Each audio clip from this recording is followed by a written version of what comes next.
മുഖ്യമന്ത്രി ആയാലും മുഖ്യമന്ത്രി അല്ലെങ്കിലും ഇന്നത്തെ ഇന്ത്യൻ രാഷ്ട്രീയത്തിലെ കേരള പശ്ചാത്തലത്തിൽ ഏറ്റവും പ്രമുഖനായ രാഷ്ട്രീയ നേതാവ് ആരാണ് എന്ന ചോദ്യത്തിന് ഒറ്റ ഉത്തരവേ ഉള്ളൂ. അത് സഖാവ് പിണറായിയാണ്.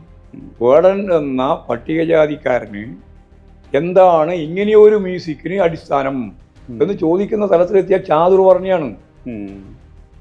ഇതാണ് ചാതുർവർണ്ണ്യം. ഇതാണ് മനുസ്മൃതികളെ അടിസ്ഥാനപ്പെടുത്തിയിട്ടുള്ള ജാതി ശ്രേണി. ഇനിയുള്ള ഒരു കൊല്ലക്കാലം എന്ന് പറയുന്നത് ശുദ്ധ അസംബന്ധങ്ങളും കളവും തെറ്റും എല്ലാം പ്രചരിപ്പിക്കുന്ന ഒരു മാധ്യമ ശൃംഖലയാണ് ഞാൻ എൻ്റെ മനസ്സിൽ കാണുന്നത്.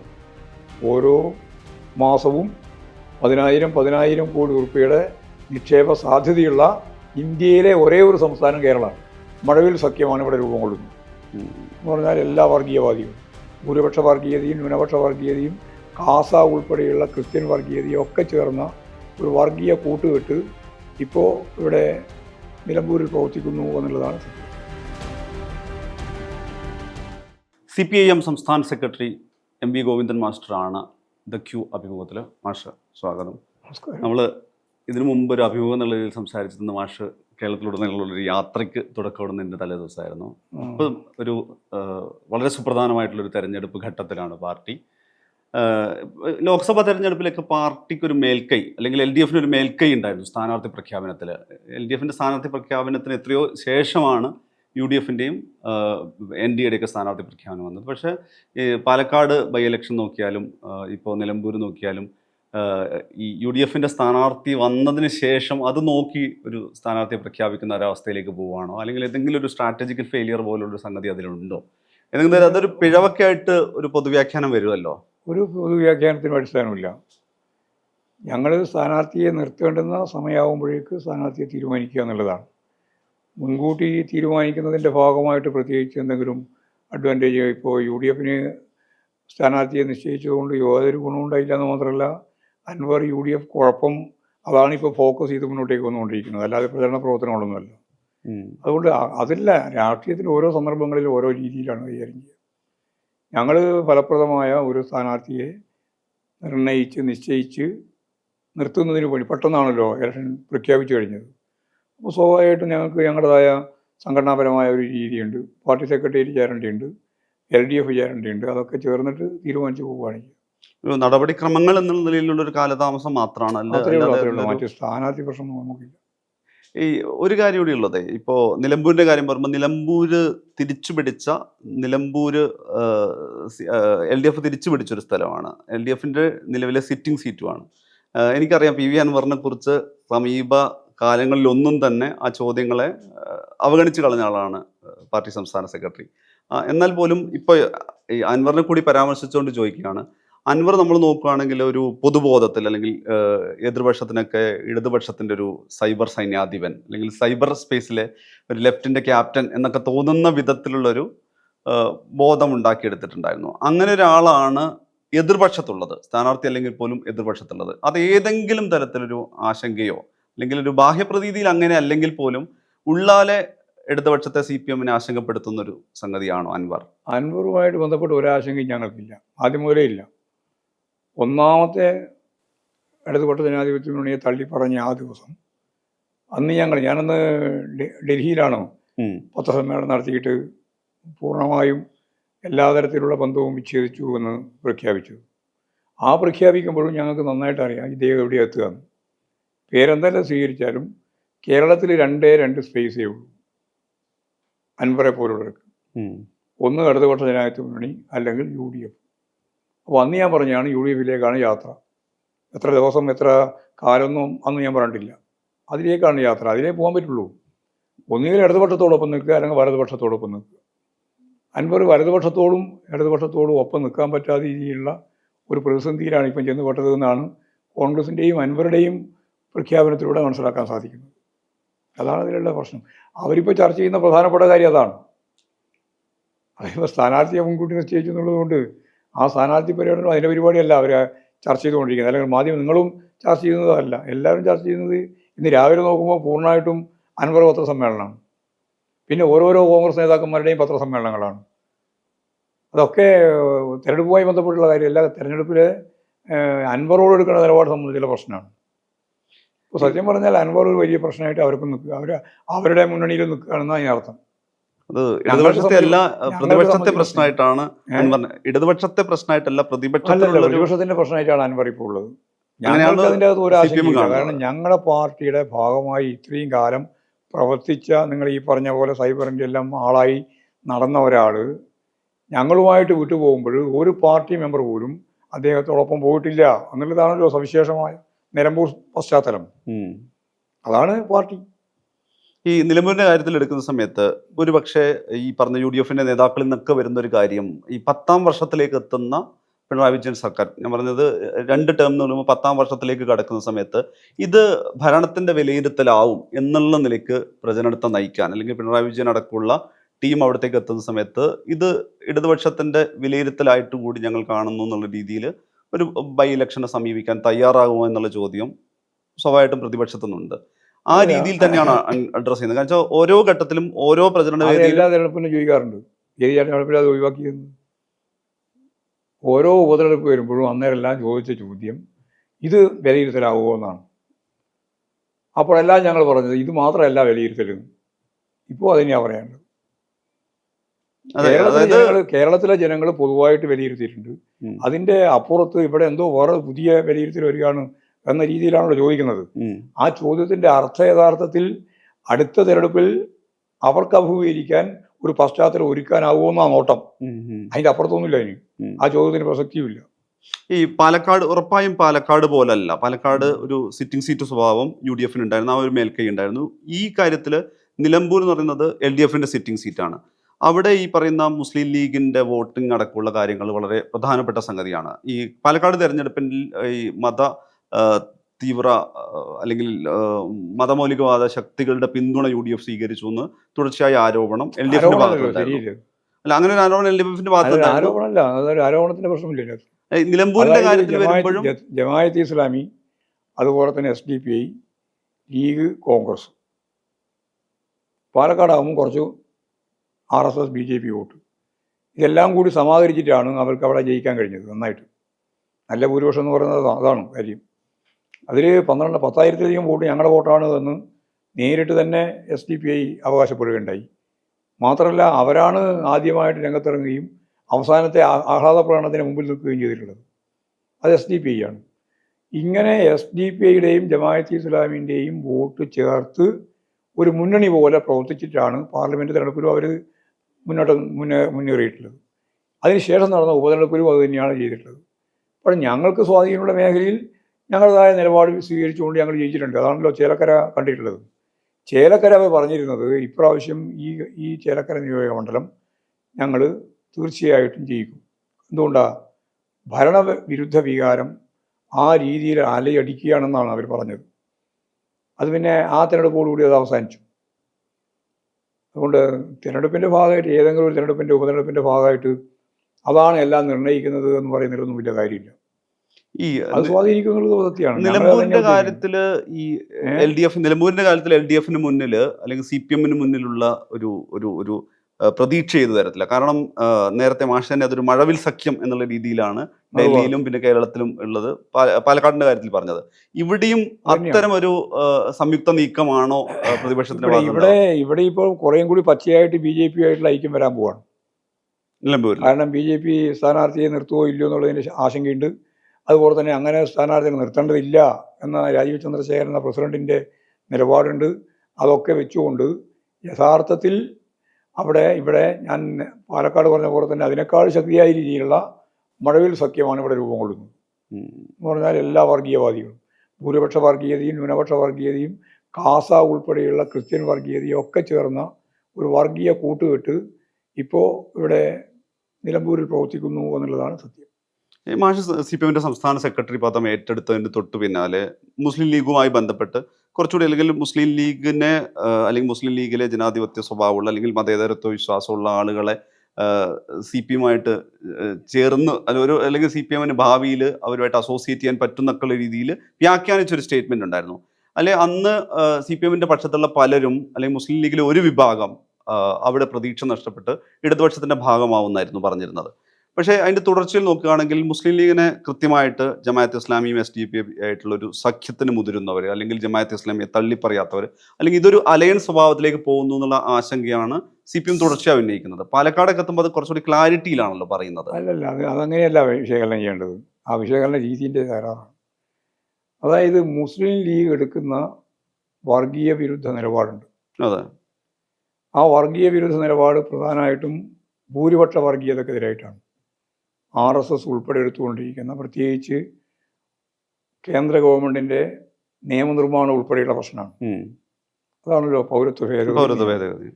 പൗരത്വ ഭേദഗതി നിയമം വന്നപ്പോൾ മുസ്ലിം ലീഗ് എടുത്ത നിലപാട് വർഗീയതക്കെതിരായ നിലപാടാണ്. അങ്ങനെ നിലപാട് സ്വീകരിക്കുമ്പോൾ അവരുടെ മുന്നണിക്കകത്ത് തന്നെ അതിൻ്റെ വൈരുദ്ധ്യങ്ങളുണ്ട്. അവരുടെ മുന്നണി UDF ഒരേപോലെ ഉറച്ച നിലപാട് സ്വീകരിച്ച് മുന്നോട്ടേക്ക് പോകുന്ന നില അല്ല ഉള്ളത്. അപ്പോൾ UDFൻ്റെ ഭാഗമായിട്ട് നിൽക്കുന്ന മുസ്ലിം ലീഗും അതിൻ്റെ തന്നെ ഭാഗമായിട്ടുള്ള അതിൻ്റെ നേതൃത്വം എന്ന് പറയുന്ന കോൺഗ്രസും തമ്മിലുള്ള ഉൾപ്പെടെയുള്ള വൈരുദ്ധ്യങ്ങൾ രൂപപ്പെട്ട് വരുമ്പോൾ ഇടതുപക്ഷ ജനാധിപത്യ മുന്നണി പൊതുവായിട്ട് എടുക്കുന്ന സമീപനം ഈ BJP വിരുദ്ധ വർഗീയ വിരുദ്ധ നിലപാട് സ്വീകരിക്കുന്നവരെ പ്രോത്സാഹിപ്പിക്കുക എന്നുള്ളതാണ്. ആ പ്രോത്സാഹനം മാത്രമാണ് ഓരോ ഘട്ടത്തിലും ഞങ്ങൾ ചെയ്തിട്ടുള്ളത്. എന്ന് പറഞ്ഞാൽ നയപരമായ നിലപാടിനോട് കൃത്യമായിട്ട് പ്രതികരിക്കുക ചെയ്തത്. അല്ലാണ്ട് മുസ്ലിം ലീഗിനോട് അല്ലെങ്കിൽ വേറെ ഏതെങ്കിലും പാർട്ടിയോടുള്ള ഏതെങ്കിലും പ്രത്യേക സമീപനത്തിൻ്റെ ഭാഗമായിട്ടല്ല. അവരെടുത്തുകൊണ്ടിരിക്കുന്ന നിലപാട് വർഗീയ വിരുദ്ധമാകുമ്പോൾ അതിനെ പിന്തുണക്കുക. അത് മാത്രമല്ല, UDFൻ്റെ അകത്ത് വൈരുദ്ധ്യം രൂപപ്പെട്ടു വരുമ്പോൾ ആ വൈരുദ്ധ്യം രൂപപ്പെട്ടു വരാൻ ഇടയാവുന്ന കാര്യം എന്താണ് എന്നത് സംബന്ധിച്ച് ചൂണ്ടിക്കാണിച്ചുകൊണ്ട് അതിൽ ശരിയായ നിലപാട് സ്വീകരിക്കുന്നവരെ പിന്തുണക്കുക. ഇതാണ് ഞങ്ങൾ ചെയ്തത്. ഇപ്പോഴെന്താ ചെയ്തുകൊണ്ടിരിക്കുന്നത് ലീഗ്? അന്നത്തെ സ്റ്റേറ്റ്മെൻറ്റിന് ഇപ്പോൾ എങ്ങനെയാണ് മാറേണ്ടി വരുന്നത്? അവരിപ്പോൾ SDP ആയിട്ടും ജമാഅത്ത് ഇസ്ലാമി ഉൾപ്പെടെയുള്ളവരുമായിട്ട് കൂട്ടുചേർന്ന് അവരുടെ രാഷ്ട്രീയ നേതൃത്വം പോലെ പ്രവർത്തിക്കുകയാണ് ഇവർ ഈ വർഗീയവാദികൾ. അപ്പോൾ ഭൂരിപക്ഷ വർഗീയത മാത്രമല്ല, ന്യൂനപക്ഷ വർഗീയതയും അപകടകരമാണ്.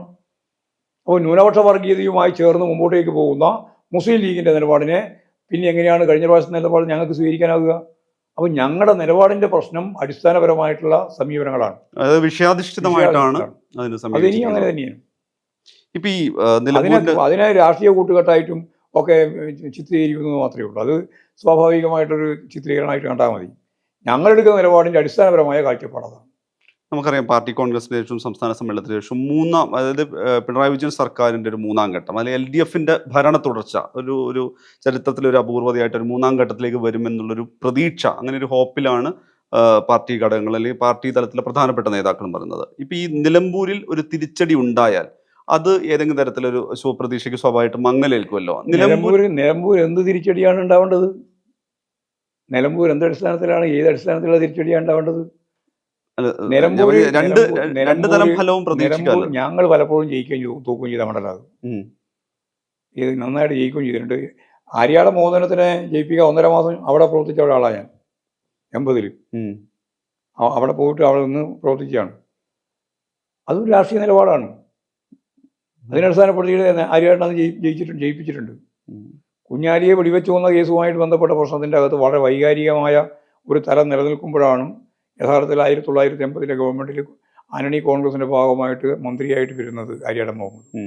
ആ ആര്യാടൻ മുഹമ്മദിനെ യഥാർത്ഥത്തിൽ അവിടെ മത്സരിച്ച് ജയിപ്പിക്കുകയാണ് അസംബ്ലിയിൽ. പിന്നെ അങ്ങനെ ജയിപ്പിച്ചിട്ടുണ്ട്, അവിടെ തോൽപ്പിച്ചിട്ടുണ്ട്.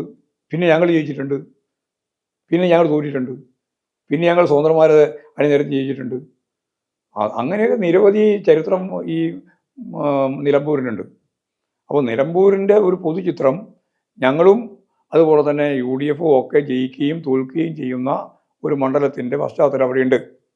ഇപ്രാവശ്യം ഞങ്ങൾക്ക് ഇടതുപക്ഷ ജനാധിപത്യ മുന്നണിക്ക് നല്ല പോലെ ജയിക്കാനാവും. അതാണ് ഞങ്ങൾ കാണുന്നത്. അത് തദ്ദേശ സ്വയംഭരണ സ്ഥാപനങ്ങളിലേക്കുള്ള തിരഞ്ഞെടുപ്പിനും അതിനുശേഷം നടക്കാൻ പോകുന്ന 2026 അസംബ്ലി തിരഞ്ഞെടുപ്പിനും ഉൾപ്പെടെ അതൊരു ശക്തിയായ രീതിയിലുള്ള പിന്തുണയായിട്ട് മാറുമെന്ന് ഞങ്ങൾ പ്രതീക്ഷിക്കുന്നുണ്ട്. പിന്നെ ഞങ്ങളെന്തിനാ ഉത്കണ്ഠപ്പെടുന്നുണ്ട്? ഈ ഒരു കാര്യത്തിൽ മാഷോട് ഇതിനോടൊപ്പം ചോദിക്കാറില്ല, ഇപ്പം ചെങ്ങന്നൂർ ഇലക്ഷനാണ്. ഇപ്പൊ ബൈ ഇലക്ഷന്റെ കാര്യത്തിൽ പലപ്പോഴും അവിടെ പല കാലങ്ങളിലായിട്ട് അവിടെ ചുക്കാൻ പിടിച്ചിട്ടുള്ള ആളാണ്. സംസ്ഥാന സെക്രട്ടറി ആവുന്നതിന് മുമ്പ് പല ഇലക്ഷനിലും അവിടെ പോയിട്ട് അവിടുത്തെ ഒരു സ്ട്രാറ്റജി അല്ലെങ്കിൽ അതിൻ്റെ ഒരു നയരൂപീകരണ കാര്യത്തിൽ ചുക്കാൻ പിടിച്ചിട്ടുള്ള കാര്യം. ഇപ്പോൾ നിലമ്പൂർ എന്ന് പറയുന്ന സമയത്ത് പുറത്തുനിന്ന് ഒരാൾ നോക്കുന്ന സമയത്ത് അത് പാലക്കാട് പോലെയല്ല. അവിടെ ഒരു അഭിമാന പോരാട്ടത്തിന്റെ ഒരു പ്രശ്നം, അല്ലെങ്കിൽ ഒരു കീ കോൺസ്റ്റിറ്റ്യുവൻസി പോലെ. കാരണം വെച്ച് കഴിഞ്ഞാൽ അൻവറിനെ എങ്ങനെയാണോ പാർട്ടിയിലേക്ക് കൊണ്ടുവരുന്നത്, അൻവറിലൂടെ എങ്ങനെയാണോ മണ്ഡലം മണ്ഡലം തിരിച്ചുപിടിക്കുന്നത്. അങ്ങനെ ഒരു അഭിമാന പോരാട്ട സ്വഭാവം ഉണ്ടോ? അല്ലെങ്കിൽ ഈ വരാനിരിക്കുന്ന ഈ പറഞ്ഞ 2 പ്രധാന തെരഞ്ഞെടുപ്പുകൾ കൂടി കാണുമ്പോൾ അങ്ങനെ പാർട്ടിക്ക് അതിലൊരു അഭിമാന പോരാട്ടത്തിന്റെ അല്ല, സംഗതി ഞങ്ങൾ ഉണ്ടോ? ഓരോ തെരഞ്ഞെടുപ്പും അഭിമാന പോരാട്ടം തന്നെയാണ്. ഏത് ഏത് ഞങ്ങൾ പാലക്കാട് പോരാട്ടം ഞങ്ങൾ വല്ല അഭിമാന പോരാട്ടം അല്ലാണ്ടാക്കിയോ? ഉം. വലിയ ശക്തിയായ പോരാട്ടമല്ലേ നടന്നത്, സരിനെ സ്ഥാനാർത്ഥിയാക്കി നിർത്തിക്കൊണ്ട്. അതിലൊക്കെ പാർലമെന്ററി ജനാധിപത്യ സംവിധാനത്തിൻ്റെ ഭാഗമായിട്ട് നിൽക്കുമ്പോൾ അതിശക്തിയായ രാഷ്ട്രീയ പോരാട്ടം തന്നെയാണ് ഓരോ തെരഞ്ഞെടുപ്പും. അത് ഓരോ മണ്ഡലത്തിൻ്റെ ഏത് മണ്ഡലത്തിൻ്റെ അടുത്ത് പരിശോധിച്ചാലും അങ്ങനെയാണ്. അതുപോലെ നിലമ്പൂരും അതിശക്തിയായിട്ടുള്ള രാഷ്ട്രീയ പോരാട്ടം തന്നെയാണ്. നിലമ്പൂർ വർഗപരമായിട്ട് തന്നെ ഒരു തൊഴിലാളി വർഗ വീക്ഷണമുള്ള ഒരു ജനത ജീവിക്കുന്ന നാടാണ്. മുസ്ലിം സാമാന്യ ജനതയാകെ മുസ്ലിം ജനത സാമാന്യം ഉൾപ്പെടെ ട്രേഡ് യൂണിയൻ പ്രസ്ഥാനത്തിലൂടെയാണല്ലോ ആ വിഭാഗങ്ങൾ മണ്ഡലം ശക്തിയായിട്ട് മുന്നോട്ടേക്ക് വന്നത്. അങ്ങനെ അതിൻ്റെ ഇടയിലാണല്ലോ നമ്മുടെ കുഞ്ഞാലി എന്ന് പറയുന്ന പാർട്ടിയുടെ MLA വെടിവെച്ച് കൊല്ലുന്ന അവസ്ഥയുണ്ടായത്. വലിയ സംഘർഷാത്മകമായ സാഹചര്യമായിരുന്നതല്ലോ. അപ്പോൾ അത് ഈ ഭരണവർഗ പാർട്ടികളുമായിട്ടെന്ന് പറഞ്ഞാൽ കോൺഗ്രസ് ഉൾപ്പെടെയുള്ള പാർട്ടികളുമായിട്ട് അതിശക്തിയായിട്ട് ഏറ്റുമുട്ടിക്കൊണ്ടാണ് അവിടെ തൊഴിലാളി വർഗ രാഷ്ട്രീയ പ്രസ്ഥാനം ശക്തിപ്പെട്ടത്. കുഞ്ഞാലിയെ പോലുള്ള കേഡർമാരും നേതാക്കന്മാരും ഉയർന്നു വന്നത്. ആ മണ്ഡലത്തിൽ ഇടതുപക്ഷ ജനാധിപത്യ മുന്നണിക്ക് നല്ല അടിസ്ഥാനപരമായിട്ടുള്ള സ്വാധീനമുണ്ട്. ആ സ്വാധീനം ഉപയോഗിച്ച് പാലക്കാടിനേക്കാളും നല്ല സ്വാധീനമുണ്ട്. ആ സ്വാധീനം ഉപയോഗിച്ചുകൊണ്ട് നല്ല രീതിയിൽ മുന്നോട്ടേക്ക് പോകാൻ തന്നെയാണ് പാർട്ടിയും ഇടതുപക്ഷ ജനാധിപത്യ മുന്നണിയും ശ്രമിക്കുന്നത്. ഈ പാർട്ടി കോൺഗ്രസിൻ്റെയും സംസ്ഥാന സമ്മേളനത്തിൻ്റെയും തുടർച്ചയിൽ ഈ ഇടത് കേന്ദ്രങ്ങളിൽ നിന്ന്, അത് LDFിൻ്റെ ആണെങ്കിലും CPMൻ്റെ ആണെങ്കിലും നേതൃതലത്തിൽ നടക്കം കേൾക്കുന്നതാണ് ഈ പറയുന്ന ഇടത് സർക്കാരിൻ്റെ 3-ാം ഊഴം എന്ന് പറയുന്നത്. ആ 3-ാം ഊഴത്തിൽ ഒരുപക്ഷെ സമാനതകളില്ലാത്ത വിധത്തിൽ പിണറായി വിജയൻ തന്നെ അമരക്കാരനാവുന്ന ഒരു 3-ാം ഊഴം എന്നുള്ള നിലക്കാണ് മാഷിൻ്റെ അടക്കമുള്ള പ്രസ്താവനകൾ വന്നിട്ടുള്ളത്. സ്വാഭാവികമായിട്ടും പാർട്ടി അങ്ങനെ വളരെ നേരത്തെ തന്നെ അമരക്കാരൻ ഇദ്ദേഹം തന്നെ ആയിരിക്കുമെന്ന് പ്രഖ്യാപിക്കാറില്ലല്ലോ. അല്ല, അമരക്കാരൻ എന്ന് പറയുന്ന അർത്ഥം അതേ നേതൃത്വം നൽകുന്ന നേതാവ് കാണുള്ളൂ. അല്ല, 3-ാം ഊഴത്തിലും മുഖ്യമന്ത്രി പിണറായി വിജയനാണോ എന്നുള്ള ഒരു വ്യാഖ്യാനമായിട്ട് അത് ഒരു തെരഞ്ഞെടുപ്പിന്റെയും മുന്നിലായിട്ട് ഞങ്ങൾ മുഖ്യമന്ത്രിയെ പ്രഖ്യാപിക്കാറില്ല. മുഖ്യമന്ത്രി ആയാലും മുഖ്യമന്ത്രി അല്ലെങ്കിലും ഇന്നത്തെ ഇന്ത്യൻ രാഷ്ട്രീയത്തിലെ കേരള പശ്ചാത്തലത്തിൽ ഏറ്റവും പ്രമുഖനായ രാഷ്ട്രീയ നേതാവ് ആരാണ് എന്ന ചോദ്യത്തിന് ഒറ്റ ഉത്തരവേ ഉള്ളൂ, അത് സഖാവ് പിണറായിയാണ്. അത് ഞങ്ങൾക്ക് എന്തിനാ അത് മറച്ചു നോക്കേണ്ട കാര്യം? ബാക്കി കാര്യം പിന്നെ തീരുമാനിക്കണ്ടില്ലേ?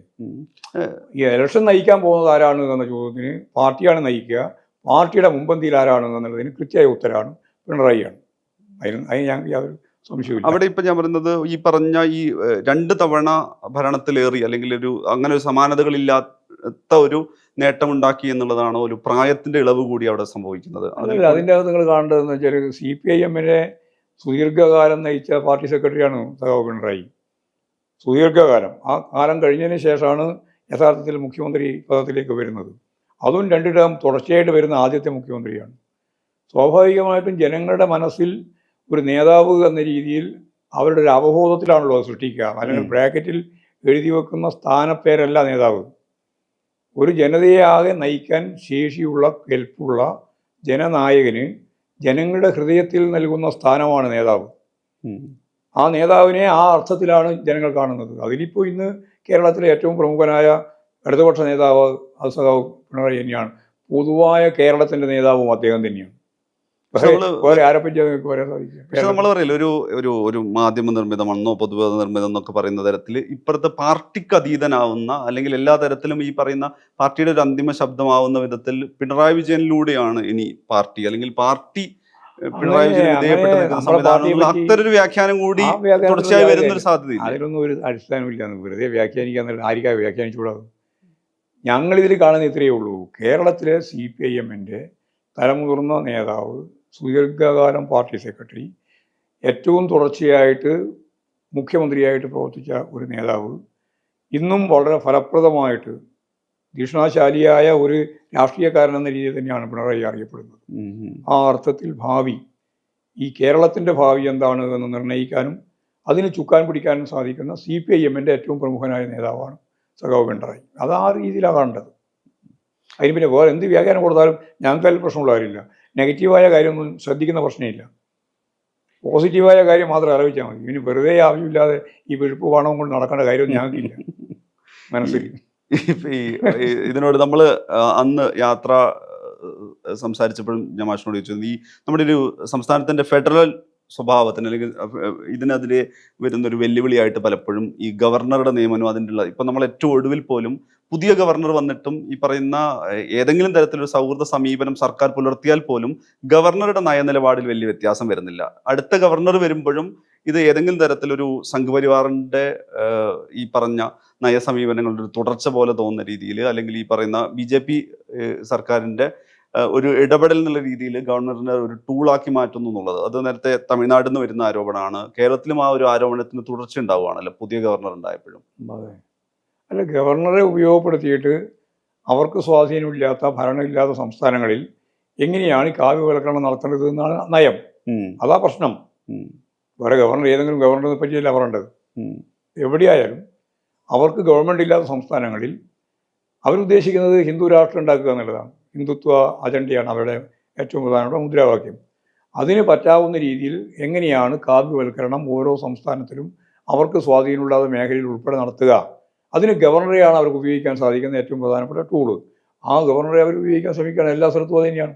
അല്ലെങ്കിൽ ഏതെങ്കിലും ഗവർണറുടെ സ്വഭാവ ദൂഷ്യം കൊണ്ടുണ്ടാകുന്ന പ്രശ്നം മാത്രമല്ല, പിന്നെ അതിൽ ഏറ്റക്കുറച്ചിലുണ്ടാവുന്ന മാത്രമേ ഉള്ളൂ. നമ്മൾ കഴിഞ്ഞ ഗവർണറെ പോലെ അയാൾ. പക്ഷേ ഈ നമ്മളിപ്പം ദേശീയവാദയുടെ കാര്യം വരുമ്പോഴും കേന്ദ്ര സംസ്ഥാന സർക്കാർ കുറച്ചുകൂടി സൗഹാർദ്ദ അന്തരീക്ഷത്തിൽ പോകുന്നു. അല്ലെങ്കിൽ കേന്ദ്രത്തിലെ പ്രധാനപ്പെട്ട നിതിൻ ഗഡ്കരിയിലുള്ള മന്ത്രിക്ക് പോലും ഇതിവിടെ ഏറ്റവും എളുപ്പത്തിൽ നടപ്പാവുന്ന, ഇതിന്റെ എക്സിക്യൂഷൻ എന്നുള്ളതും മികച്ച രീതിയിലാണെന്ന് പറഞ്ഞിട്ടുള്ളൊരു അഭിപ്രായ പ്രകടനം നടത്താൻ പറ്റുന്നു. പക്ഷേ ഗവർണറുടെ കാര്യത്തിൽ എത്തുന്ന സമയത്ത് ഈ പറയുന്ന കേന്ദ്രം വേഴ്സസ് അല്ലെങ്കിൽ സംസ്ഥാനം എന്നുള്ള ഒരു ഇടച്ചിൽ ഉണ്ടാവുന്ന ഒരു തലം അവിടെ ഉണ്ടാവുന്നുണ്ടല്ലോ. കേന്ദ്രത്തിന് ഇടച്ചിലിന്റെ അടിസ്ഥാനം രാഷ്ട്രീയമാണ്. അതിന് വേറെ എന്തെങ്കിലുമല്ല, വ്യക്തിപരമൊന്നുമല്ല. ഇപ്പോൾ ഇവിടെ വരുന്ന ഓരോ ഗവർണറായാലും അല്ലെങ്കിൽ അതിൻ്റെ ഭാഗമായിട്ട് വരുന്ന കേന്ദ്ര പ്രതിനിധികളായാലും അവരെടുത്തുകൊണ്ടിരിക്കുന്ന നിലപാട് ഇടതുപക്ഷ വിരുദ്ധമാണ്. ഇന്ത്യയിലാകെ ഒരു ഗവൺമെൻറ് മാത്രമേ ഉള്ളൂ, ഇടതുപക്ഷ ഗവൺമെൻറ്. അത് കേരളത്തിലെ ഗവൺമെൻറ്റാണ്. അതൊരു ബദലാണ്. ആ ബദൽ മുന്നോട്ടേക്ക് പോകുന്നത് അവരെ സംബന്ധിച്ചിടത്തോളം കണ്ണിലെ കരടാണ്. അതുകൊണ്ട് എങ്ങനെയും ഈ ഗവൺമെൻറ്റിനെ ഒഴിവാക്കാൻ ആവശ്യമായ നിലപാട് അവർ സ്വീകരിക്കും. ആ സ്വീകരിക്കുന്നതിനെ പറ്റി നമ്മൾ ആലോചിച്ചിട്ട് കാര്യമില്ല, നമ്മൾ പ്രയാസപ്പെട്ടിട്ട് കാര്യമില്ല. അവരുടെ നിലപാടാണ്, അവരുടെ രാഷ്ട്രീയമാണ്. ആ രാഷ്ട്രീയത്തെ തുറന്നു കാണിച്ചുകൊണ്ട് കേന്ദ്ര വിരുദ്ധമായ നിലപാടുകൾ നമ്മൾ ഉയർത്തിപ്പിടിക്കുക മാത്രമേ വഴിയുള്ളൂ. അതാണ് അതിന്റെ പ്രതിരോധം. ഒരു പാർട്ടി തലത്തിലും സംഘടനാ തലത്തിലും സർക്കാർ തലത്തിലുള്ള ഒരു പ്രതിരോധിക്കുക. സുപ്രീം ഇവിടെ ആവുന്നില്ലെങ്കിൽ കോടതിയിൽ പോവുക, അല്ലെങ്കിൽ സമരത്തിന്റെ രീതിയിൽ ഡൽഹിയിൽ പോവുക, അങ്ങനെയൊക്കെയാണല്ലോ ചെയ്തത്. ആ രീതിയിൽ ചെയ്യാൻ പറ്റുള്ളൂ. എക്സൈസ് വകുപ്പിന്റെ ചുമതല കൂടിയുള്ള ആളായിരുന്നു തദ്ദേശ വകുപ്പിന്റെ കൂടെ കഴിഞ്ഞ മന്ത്രിയായിരിക്കുന്ന സമയത്ത്. ഇപ്പൊ കേരളത്തിന്റെ കാര്യത്തിൽ അന്ന് മാഷ് മന്ത്രിയായിരിക്കെ തന്നെ തുടർച്ചയായിട്ട് ഈ പറയുന്ന ലഹരി വസ്തുക്കൾ പിടിച്ചെടുക്കുന്നത്, അല്ലെങ്കിൽ എക്സൈസിന്റെ വളരെ സംയോജിത പ്രവർത്തനം ഉണ്ടായിരുന്നല്ലോ. ഇപ്പം കേരളം എന്ന് പറയുന്ന സമയത്ത് ഒരു നെരേറ്റീവായി കൂടി ഒരു ലഹരിയുടെ ഹബ്ബാണ് കേരളം. ഇപ്പം നേരത്തെ പഞ്ചാബിന് ശേഷം കേരളം ലഹരിയുടെ ഹബ്ബാവുന്നുള്ള ഒരു നെരേറ്റീവ് പുറത്തുനിന്നുണ്ടാവുന്നുണ്ട്. എന്നാൽ പോലും എല്ലാ ദിവസവും മയക്കുമരുന്ന് പിടിച്ചെടുക്കുന്നിടക്ക് വാർത്ത ഉണ്ടാവുന്നുണ്ട്.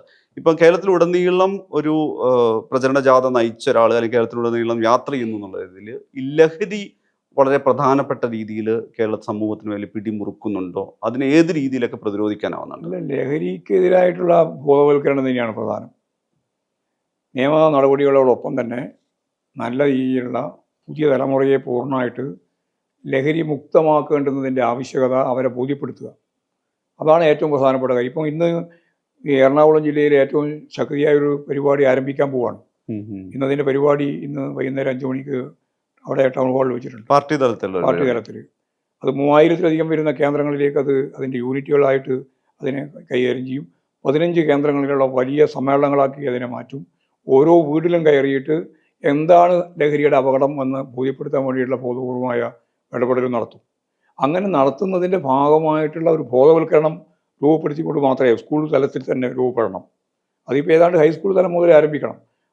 ഹൈസ്കൂൾ മതിയാവില്ല, ചിലപ്പോൾ UP സ്കൂൾ മുതൽ തുടങ്ങേണ്ടി വരും. അങ്ങനെയുള്ള ഒരു ബോധവൽക്കരണത്തിലൂടെ, ഒരു ജനകീയ ഇടപെടലിലൂടെ നമുക്ക് സിഗരറ്റ്, അതുപോലെ തന്നെ ബീഡി, അതിനെതിരായിട്ടുള്ളൊരു വലിയ ക്യാമ്പയിൻ നമ്മൾ കേരളത്തിൽ നടത്തിയിട്ട് ഏതാണ്ട് പുകവലി നല്ലതുപോലെ കുറഞ്ഞതുപോലെ ഈ ലഹരിക്കെതിരായിട്ടുള്ള അതിശക്തിയായിട്ടുള്ളൊരു ക്യാമ്പയിൻ നമുക്ക് കേരളത്തിലുടനീളം നടത്തിയെടുക്കേണ്ടതുണ്ട്.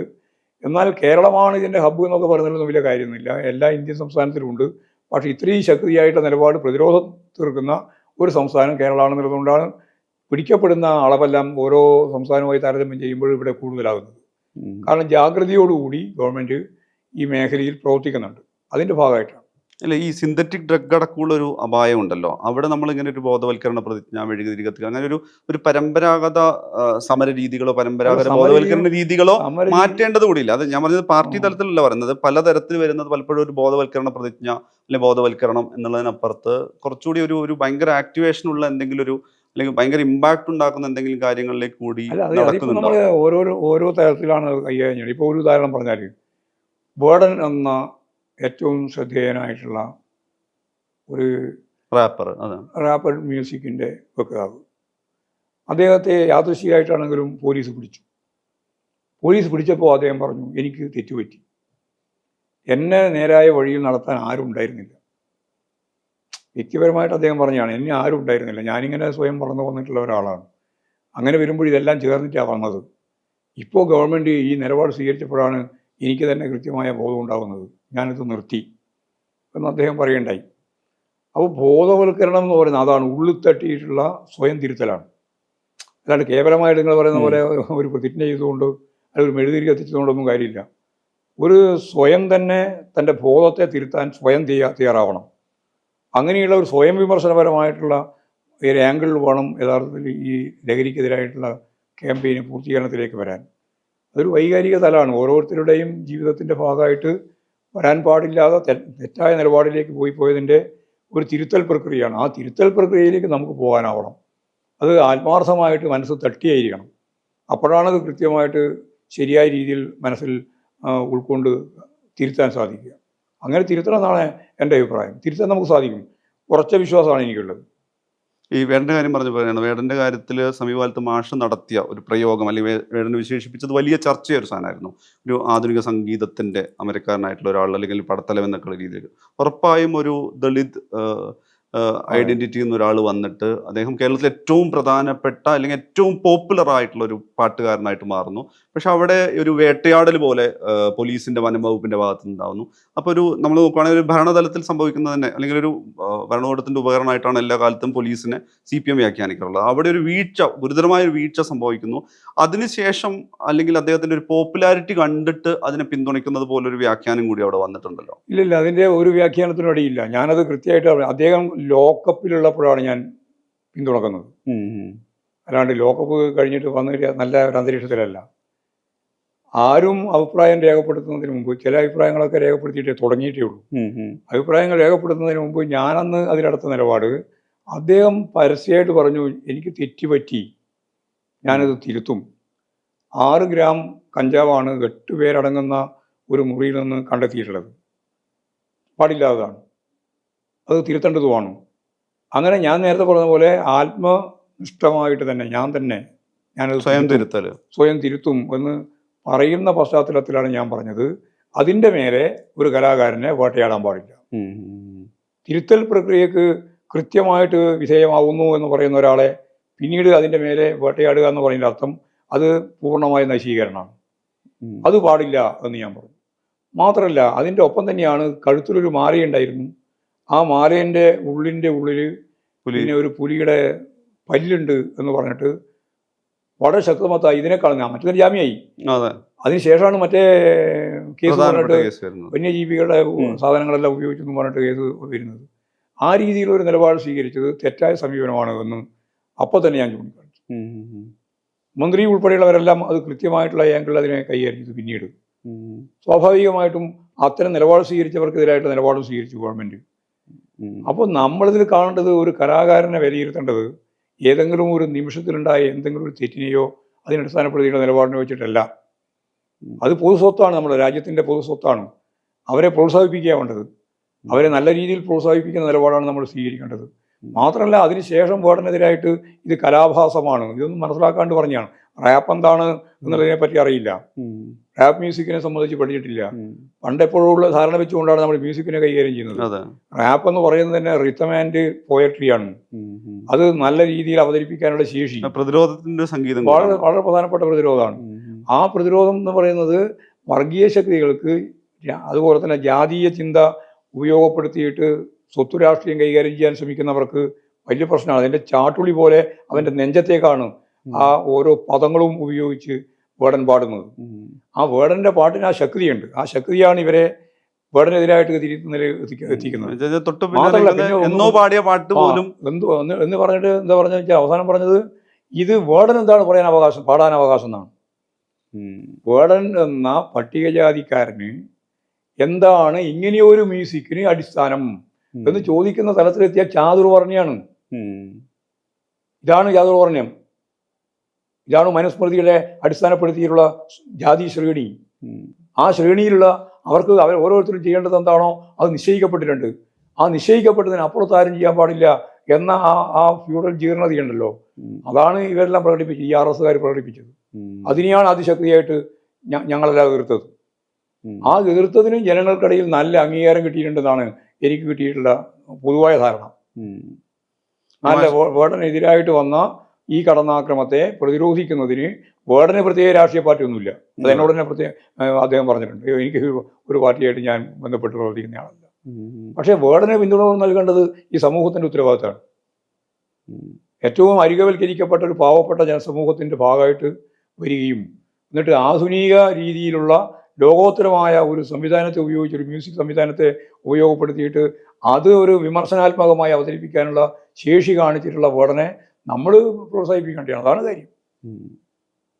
ഇപ്പൊ ഈ ഒരു തെരഞ്ഞെടുപ്പ് വേദിയിലേക്ക് പോവാണ്. തുടർച്ചയായിട്ട് ഏറ്റവും സജീവമായിട്ട് തെരഞ്ഞെടുപ്പ് വേദിയിൽ പ്രസംഗിക്കാനിരിക്കുന്ന ഒരാളായിട്ട് മാഷ് മാറാണ്. എനിക്ക് ചോദിക്കാനുള്ള ഈ തളിപ്പറമ്പിൽ വെച്ചിട്ടുള്ളൊരു പ്രസംഗത്തിനിടയിൽ സമീപ സമയത്ത് മാഷ് ഈ പറയുന്ന പ്രസംഗത്തിലെ വാക്ക് സംബന്ധിച്ച് കൊടിച്ചിപ്പട്ടി എന്നുള്ള പ്രയോഗം അത് പൊളിറ്റിക്കൽ ഇൻകറക്റ്റ് ആണ്, അത് പ്രയോഗിക്കുന്നതിലെ ഒരു രാഷ്ട്രീയ തെറ്റ് വളരെ പ്രധാനമായിട്ട് ചൂണ്ടിക്കാണിച്ചത്. നമുക്കറിയാം ഇലക്ഷൻ കാലത്താണ് മുതിർന്ന നേതാക്കൾ ഞാൻ സ്പെസിഫിക് ആയി മുതിർന്ന നേതാക്കൾ നടക്കുക ഏറ്റവും കൂടുതൽ ഈ പറയുന്ന പൊളിറ്റിക്കലി ഇൻകറക്റ്റ് ആയിട്ടുള്ള, അല്ലെങ്കിൽ നമ്മൾ ഈ പറയാവുന്ന സ്ത്രീ വിരുദ്ധവും ഈ പറയുന്ന ട്രാൻസ്ജെൻഡർ വിരുദ്ധമായിട്ടുള്ള സ്റ്റേറ്റ്മെന്റ് വരുന്നത്. ഇത് ഇങ്ങനെ സ്പെസിഫിക് ആയിട്ട് പറയാനും മാഷ് തന്നെ പറഞ്ഞു ഞാനും മുൻകാലങ്ങളിൽ ഉപയോഗിച്ചിട്ടുണ്ടാവാം ഈ പ്രയോഗം എന്നുള്ളത്. അതെടുത്ത് പറയാനുള്ള ഒരു കാരണം എന്തായിരുന്നു? അല്ല, നമ്മളിപ്പോൾ നമ്മളെ കോടതിയുടെ ഭാഷ എന്തായിരിക്കണം കോടതി പുതുക്കി. അതെ, അതെന്തുകൊണ്ടാണ്? ഡെമോക്രാറ്റിക്കാണ്. അതായത് ഫ്യൂഡൽ ജീർണതയിൽ നിന്ന് രൂപപ്പെട്ട ഭാഷാപ്രയോഗങ്ങൾ കോടതിയും അനുകരിച്ച് മുമ്പോട്ടേക്ക് പോയപ്പോൾ അത് ഇന്നത്തെ ജനാധിപത്യ സമൂഹത്തിന് യോജിച്ചതല്ല എന്ന് കണ്ടപ്പോഴാണ് മാറ്റിയത്. ട്രാൻസ്ജെൻഡറിനോടുള്ള മുമ്പത്തെ നിലപാടല്ല ഇപ്പോൾ കോടതിക്കുള്ളത്, പൊതുവെ സമൂഹത്തിനുള്ളത്. കേരളത്തിലും അത് തന്നെയായിരുന്നല്ലോ. അവരിപ്പോഴും സംഘടിതമായ ഒരു പ്രസ്ഥാനമായിട്ട് വന്നിട്ടുണ്ട് ട്രാൻസ്ജെൻഡേഴ്സ്. ആ പ്രസ്ഥാനത്തിന് നല്ല പിന്തുണ നൽകിക്കൊണ്ടാണ് ഇടതുപക്ഷ പ്രസ്ഥാനം ഈ CPIM മുന്നോട്ടേക്ക് പോകുന്നത്. അതിലെ നിരവധി ആളുകൾ, ഇത്തരത്തിലുള്ള ആളുകൾ CPMന്റെ പാർട്ടി മെമ്പർമാരായിട്ടുണ്ട്, DYFIയുടെ പ്രവർത്തകരായിട്ടുണ്ട്. അവർ സാമൂഹ്യ അംഗീകാരമാണ്. ട്രാൻസ്ജെൻഡേഴ്സിനെ എനിക്ക് ഉറപ്പായിട്ട് പറയാൻ കഴിയും, ഇന്ത്യയിൽ ഒരു സംസ്ഥാനത്തിലും ഇല്ലാതത്ര സാമൂഹ്യ അംഗീകാരം നൽകി അവരെ പൊതുധാരയിലേക്ക് നയിക്കാനും. ട്രാൻസ്ജെൻഡർ എന്ന് പറയുന്ന ഒരു വിഭാഗത്തിൻ്റെ പ്രത്യേകതയുണ്ടല്ലോ, അത് പൂർണ്ണമായിട്ടും മാറ്റി സമൂഹത്തിൻ്റെ തന്നെ ഭാഗമാണ് എന്ന രീതിയിൽ അവതരിപ്പിക്കാൻ സാധിക്കുന്ന ഇന്ത്യയിലെ ഏറ്റവും പ്രധാനപ്പെട്ട സംസ്ഥാനം കേരളമാണ്. ഇപ്പോഴും അതെ. ഇനി അത് കുറേയും കൂടി ശക്തിപ്പെടും എന്നാണ് ഞാൻ ധരിക്കുന്നത്. അപ്പോൾ എല്ലാ മേഖലയിലും ഒരു ജനാധിപത്യവൽക്കരണം നടക്കുന്നുണ്ട്. ഇത് സോഷ്യലിസോ കമ്മ്യൂണിസമോ അല്ലല്ലോ ഞാൻ പറയുന്നത്, ജനാധിപത്യവൽക്കരണമാണ് പറയുന്നത്. ഫ്യൂഡൽ ജീർണതയുടെ പദപ്രയോഗങ്ങളിൽ നിന്ന് കോടതി തന്നെ വിമുക്തമാക്കുന്നതിന് വേണ്ടി അവരിപ്പോഴും ഒരുപാട് പ്രയോഗങ്ങൾ എടുത്തു മാറ്റി. അതുപോലെ പ്രസംഗത്തിന്റെ ഭാഗമായിട്ട് നമ്മൾ ഓരോരുത്തരും പറഞ്ഞുകൊണ്ടിരിക്കുന്ന ഒരുപാട് ജെൻഡർ എന്ന് പറഞ്ഞാൽ സ്ത്രീ വിരുദ്ധമായ പദപ്രയോഗങ്ങളുണ്ട്. അത് ജനാധിപത്യ സമൂഹത്തിന്റെ ഭാഗമായിട്ട് വരുമ്പോഴും നമ്മൾ മാറ്റണം. ആണും പെണ്ണും കെട്ടവരെന്നൊക്കെ പ്രസംഗത്തില് ആണും പെണ്ണും കെട്ടവരെന്നൊക്കെയുള്ള ഏറ്റവും അപായ സ്വഭാവമുള്ള ഒരു സംഗതി ഇപ്പോഴും ആവർത്തിക്കുന്ന നേതാക്കളുണ്ട്. അതെ, അതിന്റെ കാര്യമില്ല. അങ്ങനെയുള്ള പദം പ്രയോഗിക്കാൻ പാടില്ല. അതായത് സൂക്ഷിച്ച് പ്രയോഗിക്കണം പദങ്ങളെല്ലാം. എത്ര ശക്തിയായ വിമർശനവും നമുക്ക് ഉന്നയിക്കാൻ അവകാശമുണ്ട്. പക്ഷേ ഉന്നയിക്കുന്ന വിമർശനങ്ങളെല്ലാം ശരിയായ രീതിയിലുള്ള ജനാധിപത്യവൽക്കരണത്തിൻ്റെ ഒരു തലത്തിൽ നിന്ന് കൊണ്ടുപോകണം പ്രയോഗിക്കാൻ. അതാണ് ഞാൻ അന്നും ഇന്നും പറഞ്ഞുകൊണ്ടിരിക്കുന്നത്. നമ്മൾ ഈ നവീകരണവുമായി ബന്ധപ്പെട്ട് പറയുകയാണെങ്കിൽ അവസാന ഘട്ടത്തിൽ ചോദിക്കാനുള്ളത്, ഈ പറഞ്ഞ നമ്മൾ കഴിഞ്ഞ 4 സർക്കാരുകൾ എടുത്തു കഴിഞ്ഞാൽ അതിലൊരു 19 വർഷത്തിൽ ഈ പറഞ്ഞ 3 ടേം CPMന്റെ അല്ലെങ്കിൽ LDF തന്നെയാണ് ഭരണത്തിലുണ്ടായിരുന്നത്. ഈ പോലീസിന്റെ കാര്യം വരുമ്പോൾ പാർശ്വവൽക്കരിക്കപ്പെട്ടവരെ, ഏറ്റവും മർദ്ദിത വിഭാഗത്തിലുള്ള ആളുകൾക്ക് വേണ്ടിയുള്ള അടിച്ചമർത്തൽ നമ്മൾ പല കേസുകളായി കാണാറുണ്ട്. അങ്ങനെ പോലീസ് അതിക്രമം എന്നുള്ളത് ഈ പറയുന്ന തുടരുന്ന അല്ലെങ്കിൽ അതിന് പരിഹാരമില്ലാത്തൊരു സംഗതിയായിട്ടാണല്ലോ വരുന്നത്. ഒരു പക്ഷേ ഭരണകൂട അതിക്രമമായിട്ട് തന്നെയാണല്ലോ അത് കാണേണ്ടതും. ഭരണകൂട അതിക്രമം തന്നെയാണ്, അതിന് സംശയമില്ല. എക്സിക്യൂട്ടീവ്, ജുഡീഷ്യറി, ലെജിസ്ലേച്ചർ എന്ന് പറയുന്ന 3 സംവിധാനം ചേർന്നാണ് ഈ ഭരണകൂടം. പോലീസിനെ നവീകരിക്കാൻ അല്ലെങ്കിൽ ഈ പുതിയ കാലത്തിന് പോലീസിനെ നവീകരിക്കാൻ കൊണ്ടുപോകാൻ പറഞ്ഞാൽ എന്തുകൊണ്ടാണ് നയപരമായിട്ട് നവീകരിക്കാൻ ഏറ്റവും പറ്റും. കൂടുതൽ കാലം ഭരണം അതെ, കൈയാളിയ പാർട്ടിക്ക് പറ്റാത്തത്? നവീകരിച്ച് അതിനെ ബൂർഷ്വാ ഭരണകൂടത്തിന്റെ ഉപകരണത്തിൽ നിന്ന് മാറ്റാൻ പറ്റില്ല. അതാണ് നവീകരിക്കുക എന്ന് പറയുന്നത്. ഒരു ജനാധിപത്യവൽക്കരിക്കേ പറ്റുള്ളൂ. എന്നാൽ ഭരണകൂടത്തിൻ്റെ ഒരു വർഗ നിലപാടുണ്ട്. ആ വർഗ നിലപാട് ഇന്ത്യയിലെ ഇന്നത്തെ പരിശോധിച്ച് നോക്കിയാൽ ഇന്ത്യയിലെ കുത്തക മുതലാളിത്തവും ഭൂപ്രഭുത്വവും സാമ്രാജ്യത്വം 3 ചേർന്നിട്ടുള്ള അവരുടെ താല്പര്യം സംരക്ഷിക്കുന്ന ഒരു ഭരണകൂട വ്യവസ്ഥയാണ് ഇന്ത്യയിലുള്ളത്. ആ ഭരണകൂട വ്യവസ്ഥ തന്നെയാണ് കേരളത്തിലും. കേരളത്തിൽ വേറെന്തോ ഭരണകൂട വ്യവസ്ഥയാണെന്ന് പറയേണ്ടിയില്ല, ഇതാ വ്യവസ്ഥ. ഈ വ്യവസ്ഥക്ക് അകത്തു നിന്നുകൊണ്ട് നമുക്ക് എങ്ങനെയാണ് ഇതിനെ മാറ്റുക എന്നത് മാത്രമേ ആലോചിക്കാൻ പറ്റുള്ളൂ. പക്ഷെ അപ്പോഴും ഈ പോലീസ് മർദ്ദനത്തിന്റെ ഏറ്റവും കൂടുതൽ അല്ല, ഇരയാക്കപ്പെട്ട ഒരു പാർട്ടി ഇപ്പോൾ പോലീസ് മർദ്ദനം ഭരണത്തിലിരിക്കുമ്പോഴേ നിങ്ങളൊന്നും ശരിക്കും പോലീസ് മർദ്ദനം കണ്ടിട്ടില്ല. നിങ്ങൾ ഈ 15 കൊല്ലത്തിന്റെ അല്ലേ കാണുന്നു. അല്ല, അപ്പോഴും ഞാൻ പറഞ്ഞത് അത് തുടരുന്നു എന്നുള്ളത് ഒരു ആശങ്കയാണല്ലോ. ഈ ഇന്ത്യയുടെ ചരിത്രത്തിൽ 48-48 എന്തായിരുന്നു ഈ പോലീസ് മർദ്ദനത്തിൻ്റെ ഒരു അവസ്ഥ കേരളത്തിൽ, പ്രത്യേകിച്ച് മലബാറിൽ? ഗുണ്ടാപ്പടയോടൊപ്പം ചേർന്നിട്ടില്ല ഭരണത്തിലേക്ക് വന്ന കോൺഗ്രസിന്റെ ഗുണ്ടാപ്പട, അതിന്റെ പേരാണ് കുറുവടിപ്പട. ആ കുറുവടിപ്പടയോടൊപ്പം ചേർന്നിട്ടില്ലേ മൊയാരത്ത് ശങ്കരനെ പോലുള്ള ആളെ ഈ പോലീസിന്റെ സാന്നിധ്യത്തിൽ മൃഗീയമായിട്ട് മർദ്ദിച്ചു കൊന്നത്? ആര്? കോൺഗ്രസിന്റെ ചരിത്രം രേഖപ്പെടുത്തിയിട്ടുള്ള മൊയാരത്ത് ശങ്കരനെ കൊന്നത്. എത്രയെത്ര കേഡർമാരെ കൊന്നു, എത്രയെത്ര പ്രവർത്തകരെ കൊന്നു, പോലീസിനെ ഉപയോഗപ്പെടുത്തിയിട്ടാണ്. 1970-കളുടെ ഒരു ഘട്ടത്തിൽ എത്ര വലിയ രീതിയിലുള്ള ഒരു അർദ്ധ ഫാസിസ്റ്റ് രീതിയിലല്ലേ ഇവിടെ അടിയന്തരാവസ്ഥ കാലഘട്ടം പോലീസ് ഉപയോഗിച്ചത്. അപ്പോൾ അതിനുശേഷം ഓരോന്നെടുത്ത് പരിശോധിച്ച് നോക്കിയാൽ അവിടെയും ഇവിടെയും ഒറ്റപ്പെട്ട സംഭവങ്ങളുണ്ടെന്നല്ലാതെ പോലീസ് സൈന്യം മുഴുവൻ മർദ്ദനോപകരണം എന്ന രീതിയിൽ പാവപ്പെട്ട ജനങ്ങൾക്കെതിരായിട്ട് അത് അടിച്ചമർത്തുന്നതിന് വേണ്ടിയിട്ടുള്ള സ്പോർട്സ് ആയിട്ട് ഉപയോഗിക്കപ്പെടുന്നുണ്ട് എന്നിപ്പോൾ നമുക്ക് പറയാൻ പറ്റില്ല. അവിടെ ഇവിടെ ഒറ്റപ്പെട്ട സംഭവങ്ങളുണ്ട്, അത് കുറേയും കൂടി തുടരും. ഒരു സംസ്കൃത പോലീസായിട്ട് രൂപപ്പെട്ട് വരണം, അത് വരേണ്ട തന്നെയാണ്. ഭരണകൂടത്തിന്റെ ഭാഗമാകുമ്പോഴും ഒരു ജനാധിപത്യവൽക്കരണം വേണം. അതിനാണ് പാർട്ടി ശ്രമിച്ചുകൊണ്ടിരിക്കുന്നത്. അല്ലാണ്ട് ഞങ്ങൾ സോഷ്യലിസത്തിലേക്ക് പോകാൻ വേണ്ടിയിട്ടുള്ള പട്ടാളത്തെയും പോലീസിനല്ലല്ലോ ഉണ്ടാക്കുന്നത്. ഇവിടെയുള്ള ഇന്നത്തെ ഈ ഭരണകൂട വ്യവസ്ഥയിൽ നിന്നുകൊണ്ട് മാത്രമേ മുന്നോട്ടേക്ക് പോകാൻ സാധിക്കുള്ളൂ. അതിൻ്റെ ഒറ്റപ്പെട്ട ചില സംഭവങ്ങൾ ഉണ്ടാകുന്നത് എന്ന് കവിഞ്ഞ് പോലീസ് എല്ലാ കാലത്തും ഇങ്ങനെയായിരുന്നു തിരിച്ചറിയണ്ട. പോലീസ് മർദ്ദനത്തിന്റെ ചരിത്രം പഠിക്കണം നിങ്ങളെല്ലാം പ്രത്യേകിച്ചും.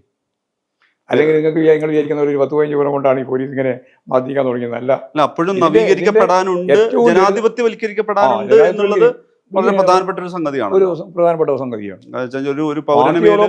ഗവൺമെന്റിനെയോ പാർട്ടിയുടെയോ ഒന്നും നിലപാട് നോക്കാതെ തന്നെ പോലീസിൻ്റെതായ മാനുവൽ അനുസരിച്ചുള്ള പ്രവർത്തിക്കാനുള്ള സ്വാതന്ത്ര്യമാണ് ഇന്ത്യയിലുള്ളത്. ആ AAP എല്ലാം ചുമത്തുന്നതിന്റെ ഭാഗമായിട്ട് പ്രശ്നം അതാണ് വരുന്നത്. അതിപ്പോൾ നമ്മളാരെങ്കിലും ഗവൺമെന്റ് പറഞ്ഞാൽ തന്നെ അത് അവിടെ നിൽക്കില്ല. അല്ലെങ്കിൽ ഗവൺമെന്റിനോട് ചോദിച്ചിട്ടല്ല AAP ഉൾപ്പെടെയുള്ള കാര്യങ്ങൾ കൈകാര്യം ചെയ്യുന്നത്. UAP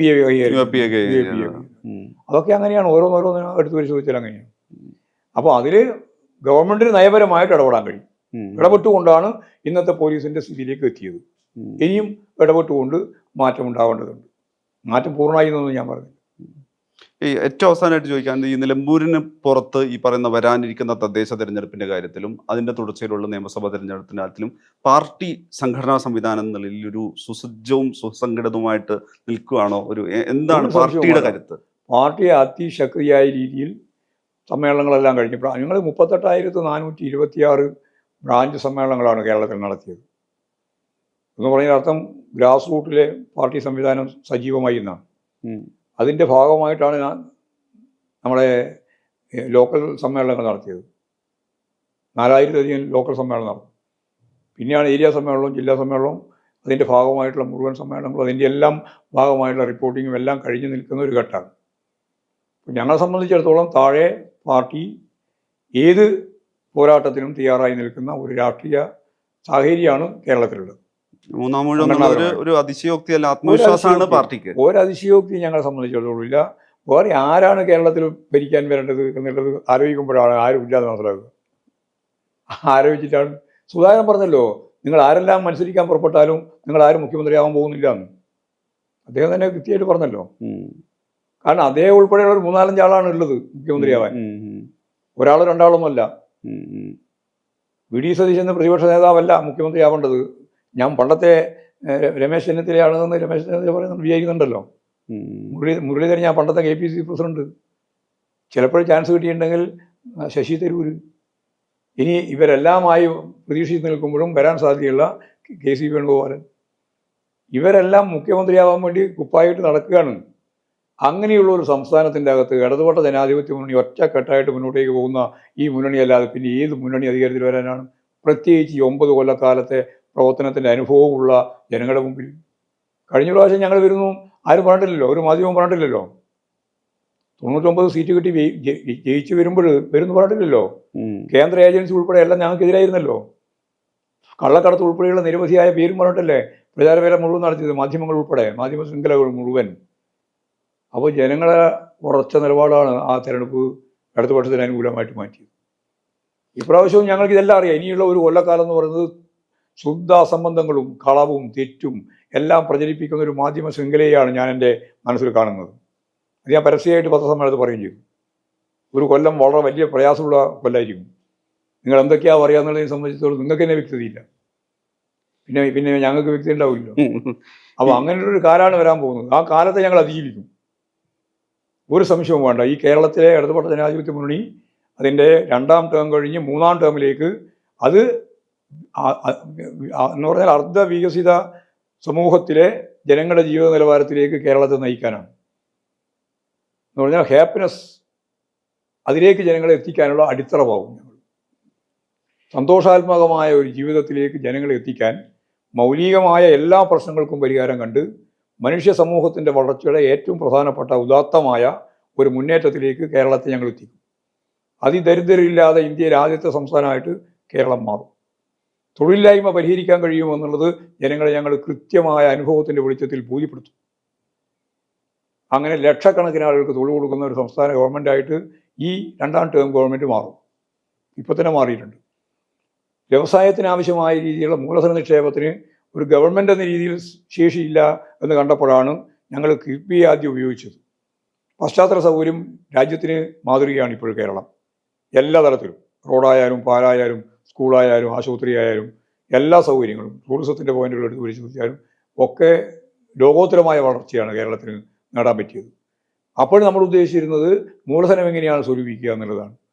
അപ്പോഴാണ് ഇൻവെസ്റ്റ്മെൻറ്റ് മീറ്റ് നടത്തിയിട്ട് 2 ലക്ഷം കോടി രൂപയുടെ ഓഫർ നമുക്ക് കിട്ടിയത്. ഇനി ഓരോ മാസവും ഒരു 10,000 കോടി രൂപയുടെ നിക്ഷേപത്തിനുള്ള സാധ്യതയാണ് കേരളത്തിലുള്ളത്. ഓരോ മാസവും 10,000 കോടി രൂപയുടെ നിക്ഷേപ സാധ്യതയുള്ള ഇന്ത്യയിലെ ഒരേ ഒരു സംസ്ഥാനം കേരളമാണ്. അപ്പോൾ തൊഴിലില്ലായ്മ ഉൾപ്പെടെയുള്ള പ്രശ്നങ്ങൾക്ക് പരിഹാരം കാണാൻ കഴിയുമെന്ന ഉറച്ച ബോധ്യം കേരളത്തിലെ ജനങ്ങൾക്കുണ്ടാവും. ഇപ്പോൾ തന്നെ ലക്ഷക്കണക്കിന് ആൾക്ക് തൊഴിൽ കൊടുക്കാനുള്ള ജോബ് ഫെയറുകൾ നടന്നുകൊണ്ടിരിക്കുകയാണ്. പത്തനംതിട്ട നടന്നു, അതുപോലെ തന്നെ തൃശ്ശൂർ നടന്നു. അങ്ങനെ വിവിധ മേഖലകൾ നടക്കുകയാണ്. വരുന്ന 21-ാം തീയതി കണ്ണൂരിൽ നടക്കുകയാണ്. ഒരു 10-30,000 ആൾ പങ്കെടുക്കും. ഇൻ്റർവ്യൂവിൻ്റെ ഭാഗമായിട്ടാണ്. നിരവധി കമ്പനികൾ വരും, 100 കണക്കിന് കമ്പനികൾ വരും. അവർക്ക് ആവശ്യമുള്ളവരെ കോരിവാരി എടുക്കാൻ സാധിക്കുന്ന അഭ്യസ്തവിദ്യരായ യുവാക്കളുടെ നാട് ഇന്ത്യയിൽ ഒരു സംസ്ഥാനവും ഇല്ല വേറെ കേരളം പോലെ.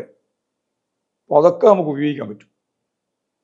അങ്ങനെ വരുമ്പോൾ ഞാൻ നേരത്തെ പറഞ്ഞ പോലെ അർദ്ധ വികസിത രാജ്യങ്ങളിലെ 100, 300, 400 വർഷക്കാലത്തെ വളർച്ച നേടിയ ആ ജനതയുടെ ജീവിതത്തിലേക്ക് കേരളത്തിലെ ജനങ്ങളുടെ ജീവിതത്തെ എത്തിക്കുക എന്നുള്ളതാണ്. ആര് മുഖ്യമന്ത്രിയാകുക, പ്രധാനമന്ത്രിയാകുക എന്നുള്ളതല്ല പ്രശ്നം. ജനങ്ങളുടെ ജീവിതം എങ്ങനെ മെച്ചപ്പെടുത്തിയെടുക്കാൻ കഴിയുന്നുള്ളതാണ്. ഒരു പാർട്ടി ആലോചിക്കാത്ത കാര്യം ഞങ്ങളാണ് വ്യക്തമായിട്ട് ബദൽ നയം വെച്ചുകൊണ്ട് മുന്നോട്ടേക്ക് പോകുന്നത്. അതായിരിക്കും ഈ തെരഞ്ഞെടുപ്പ് പോരാട്ടത്തിലെ ഏറ്റവും പ്രധാനപ്പെട്ട രാഷ്ട്രീയം.